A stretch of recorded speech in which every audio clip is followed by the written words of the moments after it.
SBC Media. Welcome to the iGaming Daily Podcast, analysing the news from the betting and gaming industry all over the globe, supported by Optimove, the #1 CRM marketing solution for the iGaming market. About 1 month away from SBC Summit in Lisbon, and Portugal's iGaming industry is one of the segments that's gonna be on top of the agenda for one of the biggest events in the industry of gaming and sports betting. Today, in a new episode of iGaming Daily, in a new edition of the Road to Lisbon series, where we interview guest speakers that will advance their insights that they will give during the SBC Summit. We have the pleasure to receive Bernardo Oliveira Neves, Secretary General of Portugal's Online Gambling Trade Association. Bernardo, how are you today? I'm good. Thank you, Fernando. Thank you for the invitation to you and SBC. No, it's a pleasure to have you on board because you will be actually speaking during SBC Summit at on stage 1 during day 2 of the conference at a panel named Portugal Smooth Sailing or Danger Ahead. That's Wednesday, September 17th from 4:50 in the afternoon local time. So anyone that's interested in Portugal, not only stay with us in this episode because we will be talking with Bernardo about Portugal's iGaming landscape, but you should also be attending SBC Summit next month and hearing from Bernardo live from the conference room on stage 1. And before we jump into the conversation, let's first thank Optimove, the #1 CRM marketing solution for the iGaming market and sponsor of iGaming Daily. Now, Bernardo, let's talk about Portugal. So the Portuguese iGaming market, of course, was a major news because it had a record performance in 2024, but that performance is actually slowing down. Those record numbers are coming down in 2025. What does this mean for the Portuguese industry? Well, what happened is that we have had consistent growth year on year, around 30%. Last year, actually, between 23 and 24, it actually accelerated slightly again. But as you are mentioning, the results for Q1 show not a decrease, but a deceleration in the revenues. Mostly, the comparison that is not as positive is quarter on quarter. Whilst if we look at it from same quarter previous year, it's still a positive growth. And for now, because we only have 1 quarter's worth of data for 2025, it's still early to take any conclusions. We can even say that it could be a result from the actual surprising acceleration from Q4 24. That, as we all know, and anyone who's managing businesses in this space, that sometimes when you have a really bad performance in 1 quarter, really good on another, it can balance out in the quarters that follow it. So, as I said, still early to know. So for now, we're not drawing any major conclusions. The only sticking point I would also say is that the market is entering its 10th year. Okay, so in terms of legislation, 2025 marks the 10th year anniversary of the publication of the RGO, which is the law that governs online gambling in Portugal. Next year, it will be the 10th anniversary of the first operators to be launched, which were just around the year 2016 of happy memories for the Portuguese in general, not just the gambling industry. And so there is some maturity naturally that will be setting in, namely, if the market doesn't progress as well in some areas of product, which I'm sure we'll address further on. Yes. Speaking of specific areas, following these results, what trends do you think the industry should be observing in Portugal in general? Well, what we are expecting in truth is that if there are no major developments in terms of product, that the market will continue to grow, but there will be some deceleration as we go on. So the rates, as I said, year on year, were very close to 30%. Last year, against 2023, it was actually higher than that. It was around 31%. So that's definitely something that that could be expected. I would also expect a continuous sliding of the scale in favor of iGaming in terms of the casino products in Portugal. Although I think the biggest progress on that sense has already happened. Again, future product developments notwithstanding, okay? But other than that, we clearly see, and this is something important that I can give as a perspective of Portugal, that is that if we look back prior to the launch of the regulated iGaming environment in Portugal, the same growth rate for the whole gambling industry in Portugal has maintained. What has happened that was very significant and different from the introduction of the online gambling regulation is that the consumer migrated from the land-based products into the online products. One thing that is a clear indication, and I think everyone will have this resonate with them regardless of market, is that the previous incumbents of the lotto industry and the casino land-based industry, they haven't gone back to the pre-COVID-19 figures. And so whilst, as we discussed, online has been growing significantly, so I think that trend will also continue to grow. The main concern naturally, and I think this is applied to elsewhere in Europe as well, is the comparison with the illegal market, which is the biggest threat, both to the business, but also to the consumer and the state in general. Well, then let's jump straight into the illegal market. How do you assess the Portuguese government's actions against illegal operations, which is a big challenge and a big threat for the regulated gaming industry, not only in Portugal, but everywhere else in the world? But since we have you here, let's talk about Portugal. Yes. So let's start with the data that we actually have, right? Because one of the biggest challenges for the markets across Europe and the world is the actual identification of the size of the business, right? So it's very complicated to assess what is the actual size of an illegal business. But what we know is the consumer preference. That part we have conducted studies year after year for a few years now, and they show consistent results whereby 40% or more of Portuguese consumers are gambling in illegal websites. It's important to mention that most of these people are gambling also on legal environment. Okay. So there's around a 60% exclusive market of people playing only on legal websites with a license, and about 40% gambling on illegal operators that don't have a license, but also most of them gambling on licensed operators. That is easily explained by some other data, namely the fact that we can see confusion on the consumer. Only about a third of the consumers in Portugal that gamble on illegal websites actually seem to know that they're gambling on illegal websites. And in terms of addressing your question more directly, the Portuguese state is doing, I would say, the basics. So they are conducting what they promise in terms of legislation of doing some URL blocking, which we already know is ineffective, but also indispensable. So it's one thing doesn't nullify the other. So they're doing that. They're raising cases before the public prosecutors. But what they're definitely not addressing, at least successfully so far, is the payment side of things. So there are exclusive Portuguese payment methods that are owned by Portuguese banks and that are being used to credit the illegal platforms. And I would say that is the biggest black spot in terms of what has been done so far. The main problem there, I would say, is that there lacks a clear direction on the political side of which should be the agencies actually involved on combating and having the last responsibility on this topic. So we have been working a lot on this for the last 2 years. We have been talking to all of the stakeholders, and we're kind of tightening the topic bit by bit until hopefully there is some admission that either there was actually a responsibility all along lying somewhere that is not assuming that same responsibility, or that the political sphere actually admits that some further regulation is required in order not only to make responsible, but also to empower the correct agencies to intervene where needed.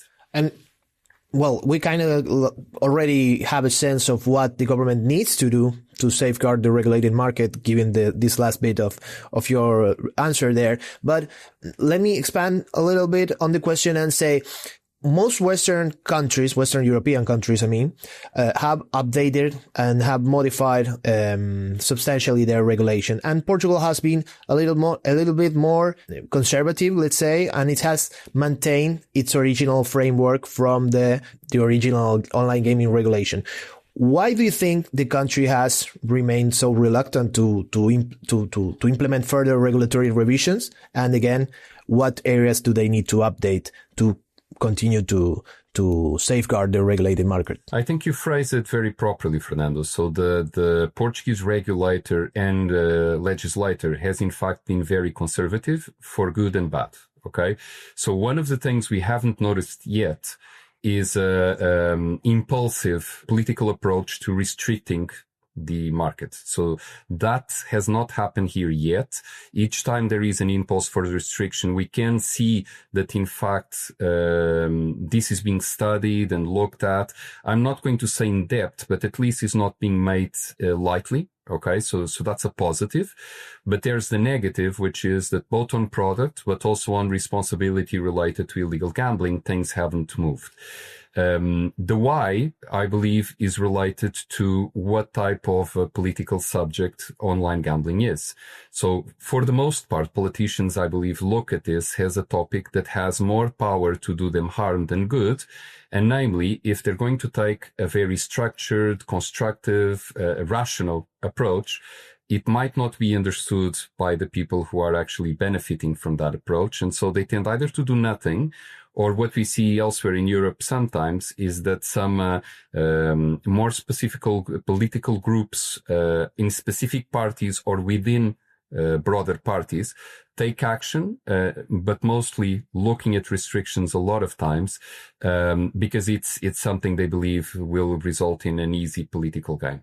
So our expectation is that sometime, maybe in the next 12 months, there will actually be some movement in terms of regulation.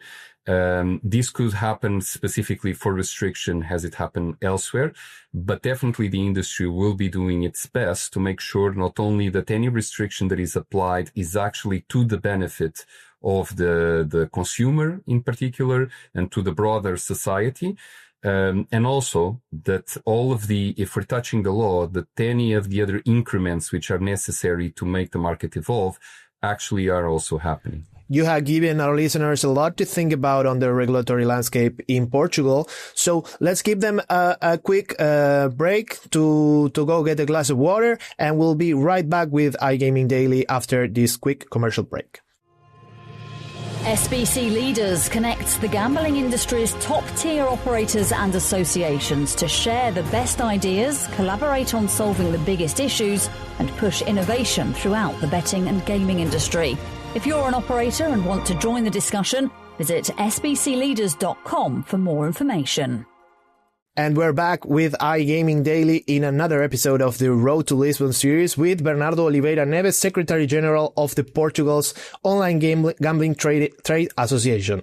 Bernardo, thank you very much for joining us. We were talking about regulation before the break. And of course, in Europe, if I think of regulation, I immediately think of Spain and Italy, for us, which are like very strong examples of restrictive regulation, and especially related to advertising. So as the segment grows in Portugal, like we've seen last year with the record figures, and of course Portugal also updating its advertising regulation, the question is, what does the industry from within need to do to avoid prohibitive measures coming from the government? Well, that's a very good question. I would say that one thing that everybody in any market could learn is that while the industry holds, and I believe this is to be true in every market, the industry holds the better and more profound and more nuanced knowledge of everything that surrounds this phenomenon of gambling. In several cases, either potentially the industry didn't act swiftly enough to show all of the knowledge that it had in order to improve the conditions for all of the stakeholders involved, or it did, but it was denied the possibility to actually have any impact by the other stakeholders involved. So what I would say that is important is precisely that knowledge is leveraged in Portugal, that we are the proponents, or the main proponents of what could be the future advancements in the market. There are several things which already have been discussed within APAJO, and we are definitely going to discuss even more. And our expectation will be that if the discussion for a review of the regulation is deployed, that we'll be ready to address it and to be significant contributors to what is actually going to happen. This will include probably propositions on every area. So on the consumer protection, on the product development, on some operational topics that were created that they just need to be better adjusted to the practical realities of the industry. And we do that on an ongoing basis with things that are not even related to legislation. Just give you an example. One of the most recent examples. APAJO has proposed to the Portuguese regulator an improvement on the self-exclusion system. So most of the self-exclusion that are applied in Portugal are applied within the operator. So there is and again, this is not something specific to Portugal, but there is a self-exclusion system that is per operator and a cross-operator system. The across operator sits only on the website of the Portuguese regulator, while the per operator naturally sits within the platforms of each operator. And as we know, only a residual amount of self-exclusions are applied across operators, which is naturally something we intend to improve upon. So we delivered a proposition that intends to leverage the traffic of the operators themselves and create an easier path into the conversion of a self-exclusion player in an operator into a cross-operator self-exclusion. What we already spoke about in terms of the fight against illegal gambling could have us here talking all day about new measures. But I can also tell you that even in terms of the features and how they operate within the product are things that needs adjustment so we can have a competitive offer to the consumer. And of course, beyond advertising, besides illegal operations, taxation is one of the topics that concern the gambling operators the most. And in 2020, tax reforms on online casino and sports betting were initially criticized by international operators, but then they weren't aligned with the broader European standards. So do you think Portugal has become a more commercially viable market for international operators? I'll talk first about what was the baseline, right? So the baseline we had was a taxation that was based on turnover for sports betting and based on GGR for casino, and both were progressive. So the more you had of volume, the more you have of turnover on sports, you would pay a higher rate.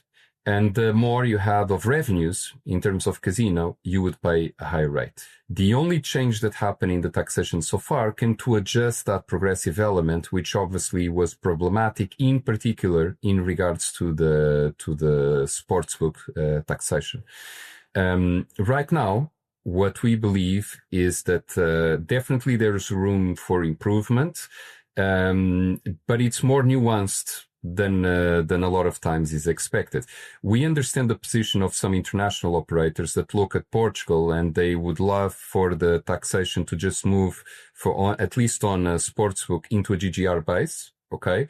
And in concept, we can understand and follow, but we are looking at it on a more detailed and systematic perspective, because obviously all of these things work in an equilibrium. Right. And so right now there is, as you said, there is a conservative approach from the regulation and legislation.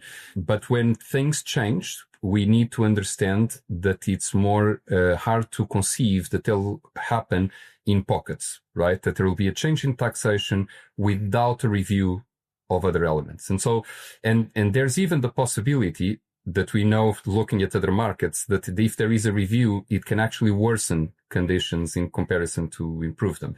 So it's something on our radar, but it's something that we'll look at with a significant amount of detail.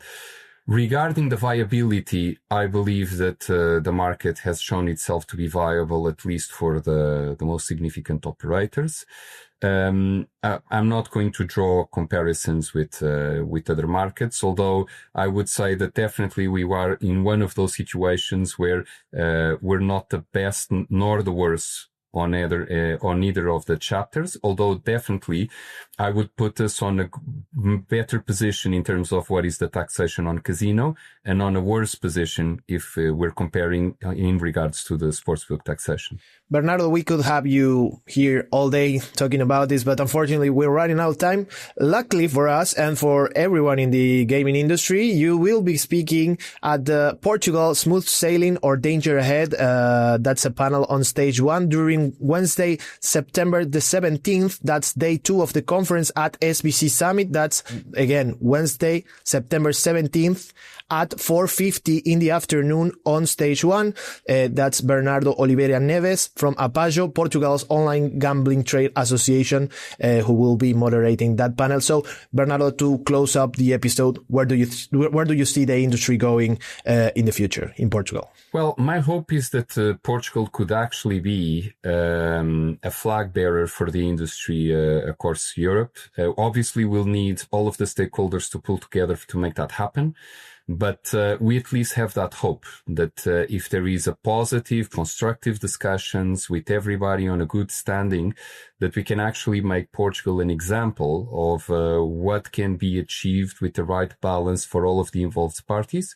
We'll naturally be discussing that with the political, with our political counterparts, with our regulation counterparts.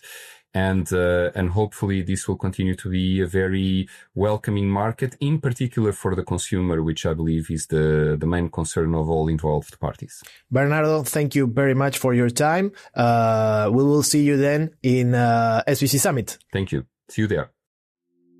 Thank you for listening to today's iGaming Daily Podcast, supported by Optimove, the #1 CRM marketing solution for the iGaming market. If you want to find out more about some of the subjects raised today, feel free to explore any of the sites in the SBC News Network, or check out the latest edition of the SBC Leaders magazine. Happy reading.